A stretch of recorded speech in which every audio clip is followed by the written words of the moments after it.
ki ko waroon déglu muy le doyen du juge d'instruction dafa am ngant moo tax juge 3e cabinet moo ko mujj déglu loolu aussi ci procédure lu jaadu la donc moo ko déglu finalement ci liñ koy tuumal déglu nañ ko ba pare sànq. léegi lan da ngeen déposer liberté provisoire. waaw ginnaaw bi déglu bi jeexee léegi déposé na demande de mise en liberté provisoire pour ñu mën ko bàyyi na ngeen ne ko teg ko nag ci ñaari ponk bi jiitu mooy dañ ko jàppe ci loo xam ne ay la yowén defu ko loolu kenn du ko nattable defu ko dañ ko jàpp fàggandeku te ci droit kenn mënul jàpp nit ci jàpp fàggandeku da ngay doog ba nit wax mbaa mu def lu mu warul def nga door ko jàpp mais ci moom biñ koy jàpp loolu amu ci ñaareel bi mooy xam ngeen ginnaaw li fi xew ñëpp dañu ñaan pour ñu teg lépp ci suuf pour ñu wéyal jàmm ji donc jàpp nañ ne pour saxal jàmm jooju ci réew mi bàyyi Guy Marius Sagna ak yeneen ñoñam yeneen nawle mi ñu jàpp dana dëgëral jàmm jooju ñu ngi koy yaakaar bu baax. état d'esprit am nan la mel.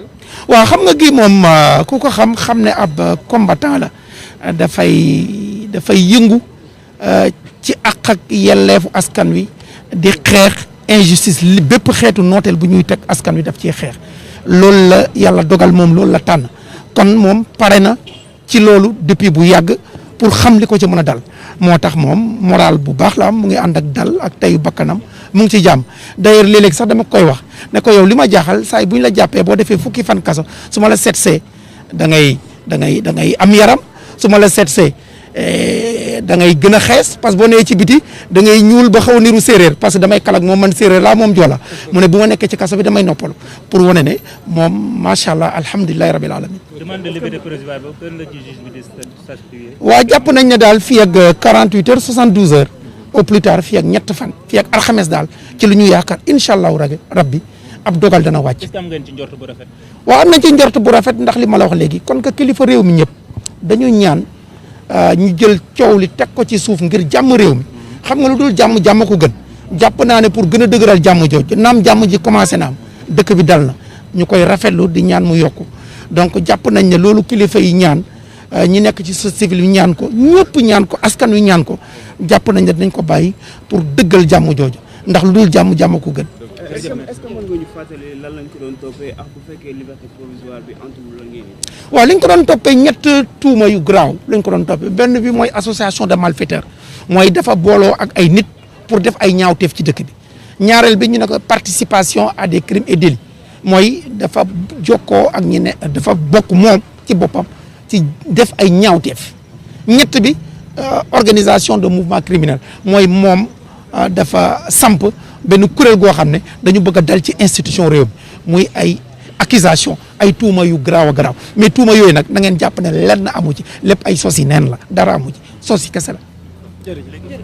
nan ngeen fas yéene taxawaay après bu fekkee liberté provisoire bi. waaw bu liberté provisoire amul ñaanuñu ko yàlla li ñuy def rek mooy def appel comme ni ñu ko mas a defee rek dem devant la chambre d'accusation wéyal bëre bi ci kanamu yoon waaye njortu nañ ne kon que réew mi ñëpp addu nañ askan wi yëpp addu nañ kilifa aada yi kilifa diine yi ñu yaakaar ñëpp addu nañ yaakaar nañ ne danañ ko bàyyi moom ak ñi mu àndal pour dëgëral jàmm jooju ndax sunu réew jàmm mooy alalam bu jiitu moom la ñu am te moom la ñu xam donc loolu ñu ngi koy ñaan yàlla bu baax. Ce qu'on peut retenir, c'est que d'abord, le doyen des juges s'est fait substituer par le juge du 3e cabinet parce qu'il est en convalescence, semble-t-il, au repos. Donc, c'est le 3e cabinet qui a interrogé Guy Marius Sagna en lieu et place du doyen, ce qui est conforme dans la procédure parce qu'il le substitue. Donc, sans entrer dans le fond de l'interrogatoire parce qu'il est revêtu du secret de l'instruction. Ce que je peux dire, c'est que l'audition s'est passée dans d'excellentes conditions. Il a répondu à toutes les questions dans le calme, dans la sérénité. Et tout s'est très bien passé. Est-ce que le juge a décidé? Non, il n'y a pas de décision immédiatement. Aussitôt après l'audition, j'ai déposé une demande de mise en liberté provisoire. Et j'espère que d'ici 48 heures, on aura une décision. Vous êtes optimiste? Mais je suis très optimiste, d'abord pour deux raisons. La première, c'est que Guy a été arrêté sur la base de faits imaginaires. Guy a fait l'objet d'une arrestation préventive. Il n'a posé aucun acte Il n'a tenu aucun propos infractionnel. La deuxième chose, c'est qu'aujourd'hui, avec le climat de décrispation, nous espérons que le juge va aller dans le sens de lui accorder une liberté provisoire pour consolider cette décrispation et apaiser définitivement la situation. Comment était votre client? Bon, mon client a un moral inoxydable, hein, comme vous le savez. Il a opté de se battre pour les citoyens. Il s'est préparé en conséquence depuis des années. Et j'ai d'ailleurs l'habitude de lui dire souvent que lorsque je le trouve en prison, 10 jours après, il prend du poids et puis voilà, il se sent bien. Et je lui dis, qu'est-ce qui explique cette situation? Il me dit, mais je me repose qu'en prison. Parce que quand je suis au dehors, je suis toujours dans les combats, je ne me repose pas. Donc pour vous dire, son état d'esprit, il est inoxydable moralement.